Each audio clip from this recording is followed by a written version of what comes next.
का contact central Asia के साथ किस प्रकार से था, तो इसके बारे में हम लोग डिस्कस करेंगे कि India's contact with Central Asia. तो now see a first line कि our relation with Central Asia are very old. तो यहाँ पर बताया जा रहा है डियर कि हमारा जो रिलेशन है वो सेंट्रल एशिया के साथ बहुत ही पुराना है, और our culture across the mountains reach there due to the policy of dharma vijay यात्रा ऑफ अशोका। और हमारे जो कंट्री का कल्चर है वो कल्चर माउंटेन्स के पार यानी हिमालय के पार यदि पहुंच पाया है तो किसके कारण, पॉलिसी ऑफ धर्म विजय यात्रा ऑफ अशोका। तो अशोक ने, सम्राट अशोक का नाम आपने सुना होगा, तो सम्राट अशोक ने जो धर्म विजय यात्रा शुरुआत की थी, इससे हमारा कॉन्टैक्ट जो है वो सेंट्रल एशिया के साथ हिमालय के पार जो भी कंट्रीज है वहाँ पर और दूसरे कंट्रीज तक भी पहुँचा। तो our relation with Khotan, here is the name of the Khotan, it is situated in China. तो our relation with Khotan are very old, हमारा चाइना के साथ वैसे भी बहुत पुराना रिलेशन है, और स्पेशली यहाँ पर बताया जा रहा है कोठन के बारे में। You can see here this area is known as Khotan, this is Khotan. Now see the next, तो see from here it was a very big centre of Buddhist studies. तो ये जो कोठन एरिया था ये क्या था, बुद्धिस्ट स्टडीज का, बौद्ध धर्म के में स्टडी करने का बहुत ही बड़ा सेंटर था। और यहाँ पर बहुत सारे गौतमी विहार थे जहाँ पर लगभग 3000 बुद्धिस्ट मॉन्क्स वहाँ पर रहते थे। Here the meaning of monk means भिक्षु, जिसे बौद्ध भिक्षु कहा जाता है। तो बहुत सारे बौद्ध भिक्षु, लगभग यहाँ पर एटलीस्ट 3000 बौद्ध भिक्षु इस कोठन एरिया में यानी चाइना में रहते थे। Now see the next paragraph. Next one is that Kucha situated in Afghanistan, तो was another centre of Indian culture. Next it has been told about Afghanistan, तो अफगानिस्तान भी इंडियन कल्चर का एक बहुत ही बड़ा सेंटर था अप टू 4th सेंचुरी। कब तक, 4th सेंचुरी तक। All the people of this country became the follower of Buddhism, और इस कंट्री के लगभग सभी जो लोग थे, बहुत सारे लोग वो बुद्धिज्म के फॉलोअर हो गए यानी बौद्ध धर्म को मानने वाले हो गए। And the names of their Kings were also Indian, और वहाँ जो रहने वाले लोग थे, वहाँ के जो राजा थे, वह राजा भी इंडियन नेम तो वहाँ पर था, यानी इससे प्रूफ होता है कि इंडिया का वहाँ पर शासन था, इंडियन लोगों का था। For example has been given some names have been given here. What is the name, Swarna Dev, Pushpa Dev, etc. They adopted Sanskrit and Prakrit languages, और वहाँ पर कौन सा लैंग्वेज उन लोगों ने अडॉप्ट किया, संस्कृत लैंग्वेज को और प्राकृत लैंग्वेज को। And Indian Prince name is Kumar जीव priest Buddhism in कूची।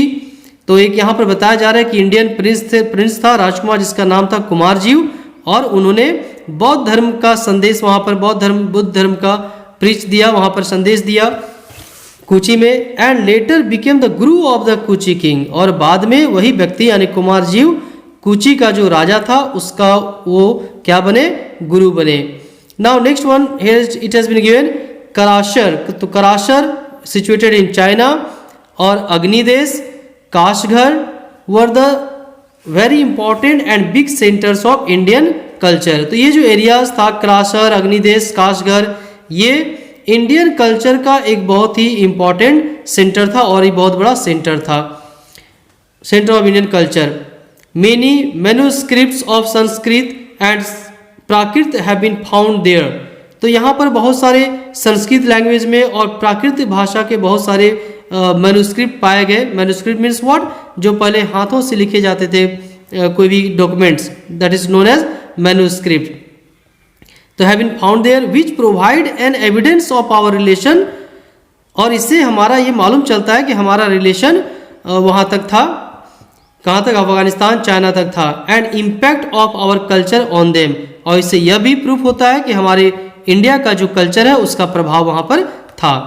Now next one, images of lord Ganesh, Kuber and Trimukh have been found in Niya, China and अंडियार। तो ये जो निया है जो कि चाइना में है, अंडियार है, यहाँ पर भगवान गणेश की और कुबेर की मूर्ति वहाँ पर, त्रिमुख की मूर्ति वहाँ पर पाई गई है। And Afghanistan was another great centre of Buddhism, और Afghanistan already we have discuss that also Afghanistan was also a great centre of Buddhism. And the largest statue of lord Buddha was at Bamiyan.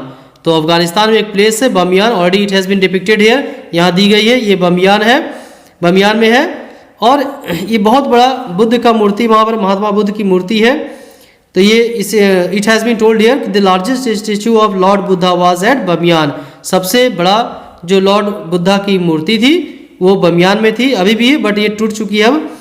Recently it was destroyed by some Islamic fundamentalist, और कुछ जो Islamic fundamentalist है, कुछ इस्लाम धर्म के जो कट्टर समर्थक थे या फिर जो आतंकवादी टाइप के वो लोग होते हैं, तो उन लोगों ने इस मूर्ति को बम से बारूद से उड़ा दिया और ये कुछ बचे, ये इसका रिमेन्स बचा हुआ है जो आप देख सकते हो यहाँ पर। You can see here the remains of lord Buddha's statue. Now turn the page and now the topic has been change. Now next topic, India's contact with Sri Lanka, south east Asia and China. Now in this topic we have to know how India's contact was there with Sri Lanka, Southeast Asia and China. Now the topic is that, so see the first line here, what it has been told here कि our contact with Sri Lanka is very old। तो श्रीलंका के साथ भी हमारा जो relation है, हमारा जो संपर्क है, कॉन्टैक्ट है, वो भी बहुत ही पुराना है। And Indian started settling there from 6th century BCE। और श्रीलंका में हमारा इंडियन जो है कब से वहाँ रहना शुरू किया डियर, तो 6th century BCE before common era से रहना शुरू किया। And the ruler of Bengal conquered Sri Lanka. तो यहाँ जो बंगाल का जो शासक था उसने श्रीलंका पर विजय प्राप्त की, श्रीलंका को जीता, कनकर्ड किया। And establish the rule of Singhal dynasty. और कलकत्ता बंगाल के जो राजा थे उन्होंने श्रीलंका पर जीत हासिल की और वहाँ पर सिंघल डायनेस्टी को स्टैब्लिश किया। अभी भी आज भी श्रीलंका में सिंघल डायनेस्टी मेजोरिटी में है, सिन्हला डायनेस्टी कहा जाता है, सिन्हला लैंग्वेज से। नाउ अशोका, नेक्स्ट वन, ये तो हो गए बंगाल के रूलर। नेक्स्ट है Ashoka sent his son Mahendra and daughter Sanghamitra to preach Buddhism in Sri Lanka. तो सम्राट अशोक ने भी अपने बेटे महेंद्र को और अपनी बेटी संघमित्रा को बौद्ध धर्म का प्रचार करने के लिए, बौद्ध धर्म का संदेश देने के लिए श्रीलंका भेजा था। The ruler of Sri Lanka Tissa also sent a delegation to meet Ashoka. और उधर से श्रीलंका से भी, श्रीलंका के जो राजा थे, तो क्या नाम है इसका, तिस्सा, उन्होंने भी अपना एक डेलीगेशन यानी कुछ लोगों का दल जो है सम्राट अशोक से मिलने के लिए भेजा। तो इसका मतलब ये हुआ, it means that there was a contact with India to different parts of the country. Now Mahavamsa and Dipavamsa, it is Mahavamsa and Dipavamsa, ये बहुत बौद्ध धर्म का एक बहुत ही फेमस बुक है। तो Mahavamsa and Dipavamsa are the main sources of history of our relation with Sri Lanka. तो श्रीलंका के साथ हमारा रिलेशन कैसा था, किस प्रकार से श्रीलंका और इंडिया कॉन्टैक्ट था, कनेक्ट था, इसकी जानकारी हमें महावंश और दीपवंश काव्य से मिलती है, बुक से मिलती है। Now next one, Buddhism became very popular there. Sri Lanka में भी बौद्ध धर्म बहुत ही पॉपुलर हुआ। और a Buddhist monk of Sri Lanka Buddha Ghosh, क्या नाम था उसका, Buddha Ghosh, read the commentaries on Jatakas. तो जातक पर उन्होंने अपने विचार लिखे, कमेंट्री किया, किसने, बुद्ध घोष ने, जो कहाँ से आया था, श्रीलंका से। तो इससे भी हमें जानकारी मिलती है कि हमारा जो भारत है, कंट्री का कनेक्शन या कॉन्टैक्ट श्रीलंका से था। और भी बहुत सारी इंफॉर्मेशन है, there are so many information are there. These have been translated into several languages of the world as classics. तो ये जो लिखा गया है, बुद्ध घोष ने लिखा, इसको बहुत सारे लैंग्वेज में, सेवरल लैंग्वेजेस में ट्रांसलेट किया गया ताकि सभी लोग जान सके, जो भी अलग अलग लैंग्वेज के लोग हैं, they can also be able to understand how India was connected with Sri Lanka. Now see the next paragraph, our contact with China started from 65 BCE। हमारा चाइना के साथ इंडिया का जो कॉन्टैक्ट था, कनेक्शन था, ये कब हुआ, 65 BCE से स्टार्ट हो चुकी थी। And many Chinese scholars have travelled came to India. और चाइना से बहुत सारे जो स्कॉलर्स है, विद्वान है, वो भारत आए। But many Buddhist monks visited China to propagate Buddhism. और क्या हुआ कि बहुत सारे बुद्धिस्ट जो बौद्ध भिक्षु थे वे चाइना गए और वहाँ पर बौद्ध धर्म का उन्होंने प्रचार प्रसार किया। तो भाई चाइना से भी कुछ लोग यहाँ पर आए। तो Chinese travellers Fahien, Itsing and Xuanzang, ये तीनों भी इंडिया आए and visited India and studied Buddhist literature and doctrines. तो ये फायान, इत्सिंग, वेनसांग, ये भी चाइना से इंडिया आए और यहाँ बहुत सारी जानकारी ली, बहुत प्लेसेस में गए और बुद्धिस्ट लिटरेचर के बारे में भी उन्होंने पढ़ा यहाँ पर। और इंडिया के जो और भी कल्चर था उनके बारे में उन्होंने स्टडी किया। And they took away many Buddhist works to China, और बहुत सारे जो बौद्ध धर्म की नॉलेज थी उस नॉलेज को इन लोगों ने वापस चाइना ले गया, चाइना तक पहुंचाया भारत के नॉलेज को, बौद्ध धर्म के नॉलेज को, और इंडियन कल्चर के बारे में, इंडियन जो भी उन्होंने सीखा यहाँ पर देखा, उनको यहाँ से उनकी इंफॉर्मेशन यहाँ से कहाँ ले गए, चाइना ले गए। Now we had political and trade relations with China. अब देखो हमारा जो राजनीतिक संबंध है वो भी चाइना के साथ है, पॉलिटिकल रिलेशन भी चाइना के साथ था। Chinese were the first to invent paper. Now very important information have been given here कि चाइना वह कंट्री है जहां पर सबसे पहले क्या हुआ, इन्वेंट, पेपर का इन्वेंट हुआ, प्रिंटिंग मशीन का इन्वेंट हुआ, आविष्कार हुआ, स्कल्पचर जो बनाते स्कल्पचर का इन्वेंशन हुआ, तो ये सब चाइना में इन्वेंट हुआ। Very important statements have been given here. India learned these arts from them, और इंडिया ने ये सारी चीजें चाइना से सीखी। तो Indians also learn the art of silk making from them, यानी कि इंडिया ने चाइना से सिल्क मेकिंग बनाने का तरीका भी सीखा। तो भाई इंडिया भी सिखाएगा, इंडिया को पीछे रहेगा। तो and we were expert in cotton growing, और इंडिया शुरू से ही कॉटन ग्रो करने में, सिंधु घाटी सभ्यता से, इस समय से ही, हड़प्पन टाइम से भी कॉटन यहाँ पर उगाया जा रहा है। तो we are expert in cotton growing which the Chinese learn from us. तो कॉटन कैसे ग्रो किया जाएगा यह जानकारी चाइना वालों ने हम लोगों से लिया, भारत से लिया। Now see the next topic, next paragraph. क्या our contact with south east Asian countries are very also very old. हमारा जो कॉन्टेक्ट है साउथ ईस्ट एशियन कंट्री से। साउथ ईस्ट एशियन कंट्री कौन सा हो गया, मैं आपको दिखाता हूँ। साउथ ईस्ट, तो already we know that this side क्या है, ईस्ट है, तो साउथ किधर है, डाउन है, तो साउथ ईस्ट एशियन कंट्री, तो ये पार्ट जो है ये साउथ ईस्ट एशियन कंट्रीज हो गया। ठीक है, ये भी इंडिया भी आता है उसमें, बस यहाँ मैं लोकेशन बता रहा हूँ आपको, साउथ में डाउन और ईस्ट में दिस साइड, ये सारा एरिया जो है साउथ ईस्ट एशिया में आते हैं। तो our contact with south east Asian countries are so very old. Buddhism had already preached these countries, और सॉरी रीच दीज कंट्रीज, तो बुद्धिज्म ऑलरेडी वहाँ पहुँच चुका था। And many Indian traders had also visited and settled there.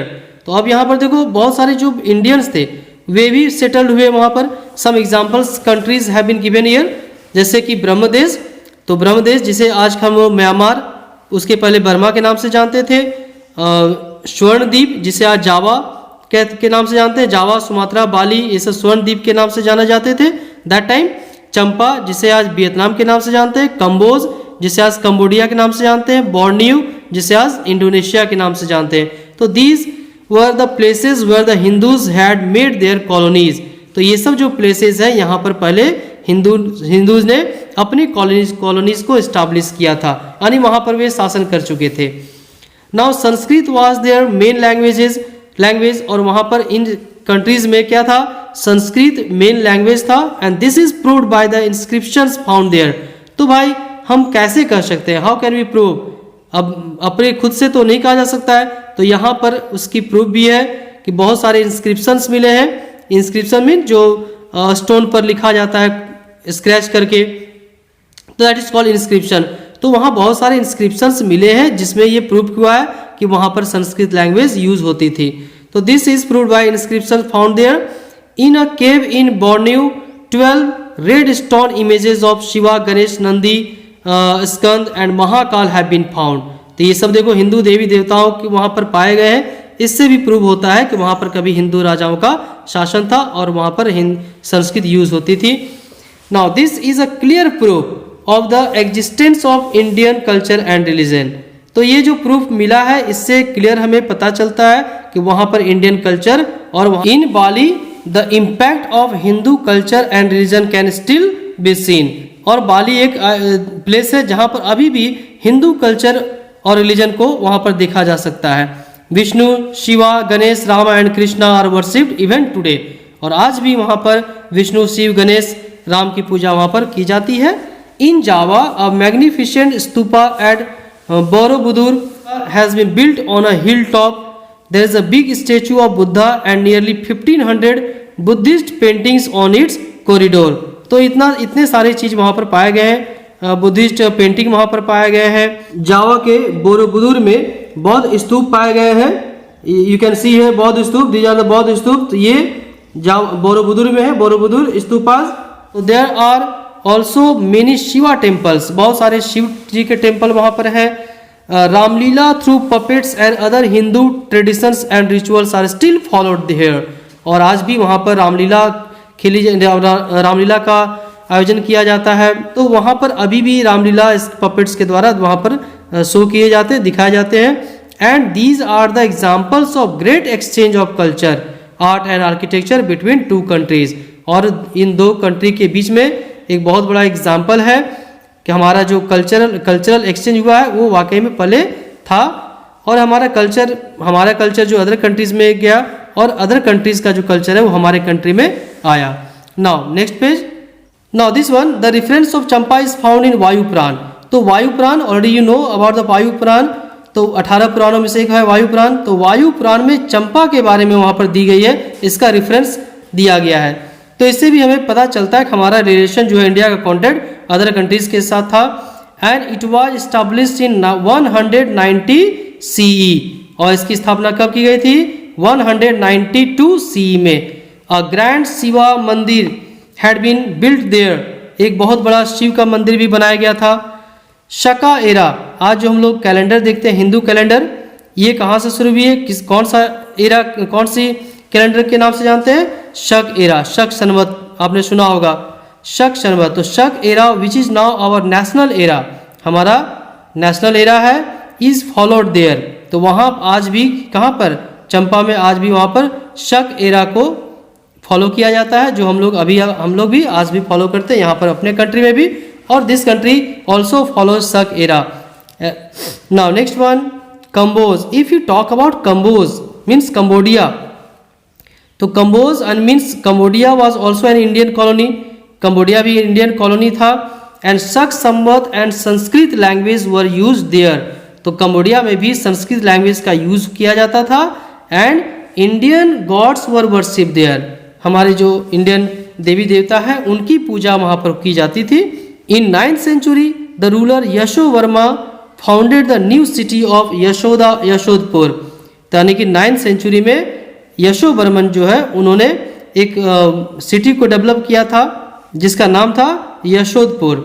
A large Shiv मंदिर was constructed there. और वहाँ एक बहुत बड़ा शिव मंदिर को कंस्ट्रक्ट किया गया, निर्माण किया गया। It was a great centre of वैदिक लर्निंग। और यह क्या था? एक वेद जानने का, वेद पढ़ने का एक बहुत बड़ा सेंटर था। Angkor Wat's Vishnu temple in Cambodia is one of the largest temples of the world. तो ये जो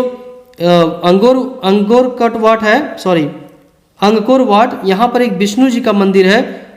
और ये क्या है? सबसे बड़ा largest temple of the world, world का सबसे बड़ा टेम्पल है। Now I am going to show you this temple. We are talking about this temple, Angkor Wat temple. This is situated in Cambodia. So about this temple, it has been explained here some the stories of Ramayana. From here, it was a great center of Vedic learning. Angkor Wat's Vishnu temples in Cambodia is one of the largest temple of the world. There are beautiful engraving of many gods and goddess on its wall. तो ये जो temple अभी मैंने आपको दिखाया, इस temple के जो वॉल है, दीवार है, इस पर इंडियन देवी देवताओं के चित्र को बनाया गया है, फिगर को इनकार्व किया गया है। And the stories of Ramayana and Mahabharata are depicted on its wall. और इसकी दीवारों पर रामायण और महाभारत की जो सीन है या महाभारत के बारे में जो है वो वॉल में यहाँ पर लिखी गई है, इनग्रेव की गई है, डिपिक्टेड की गई है। And around the temple there is a 225 metres wide ditch. तो इस टेम्पल के चारों ओर क्या है? लगभग 225 मीटर चौड़ा एक डिच है। डिच मीन्स गड्ढा बना हुआ है चारों ओर से। There is also 300 metres wide bridge. और लगभग 300 मीटर 300 मीटर्स का एक ब्रिज, चौड़ा ब्रिज बना हुआ है। Which helps to reach the temple. और उसी के द्वारा मंदिर में, यहाँ पर टेम्पल में पहुँचा जाता है। You can see here in this one, you can see dishes are there and this is the type bridge from here. This is the main gate and from here people use to come inside the temple. Now see the next one. It is one of the best temples of the world. तो ये world में बहुत सारे temples है जो बहुत ही अच्छे temple है। उन्हीं में से एक बेस्ट टेम्पल है वर्ल्ड का। Buddhism and its teachings were the main factors for creating our contact with different parts of Asia and West. तो यहाँ पर कहा गया कि बुद्धिज्म जो था, तो बुद्धिज्म एंड इट्स टीचिंग, बौद्ध धर्म और बौद्ध धर्म की जो शिक्षाएं थी, ये एक बहुत बड़ा फैक्टर था जिसके कारण हमारा जो इंडिया का जो कॉन्टैक्ट है वो different parts of the world या डिफरेंट पार्ट्स ऑफ जो एशिया है, अदर जो एशियन कंट्रीज था, वहाँ से भारत का कॉन्टैक्ट, इंडिया का कॉन्टैक्ट संपर्क हुआ, वहाँ पर बना। तो ये this chapter becomes here completed, and next video, next class, we will complete the question answer of this chapter. If you have any queries, if you have any question, then you can write down in the comment box, and in next class we will complete the question answer of this chapter. Okay, all of you, thanks for joining the class. Have a nice day. Jai Hind, Jai Bharat.